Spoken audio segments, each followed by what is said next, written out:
بسم الله الرحمن الرحيم نحمده ونصلي على رسوله الكريم أما بعد فأعوذ بالله من الشيطان الرجيم بسم الله الرحمن الرحيم لقد كان لكم في رسول الله أسوة حسنة صدر محترم الحاضرین جلسہ السلام علیکم ورحمۃ اللہ وبرکاتہ۔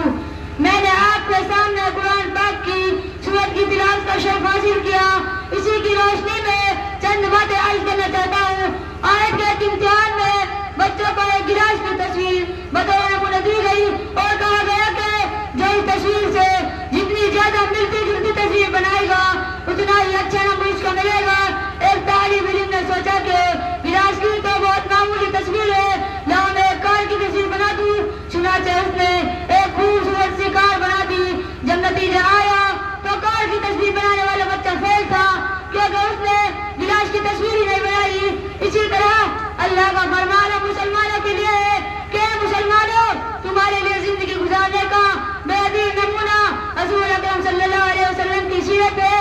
اپنی 24 گھنٹے کی زندگی میں اپنا کھانا پینا سونا جاگنا اٹھنا اور بیٹھنا اپنی تجارت وغیرہ سب رسول اللہ صلی اللہ علیہ وسلم کے طریقے پر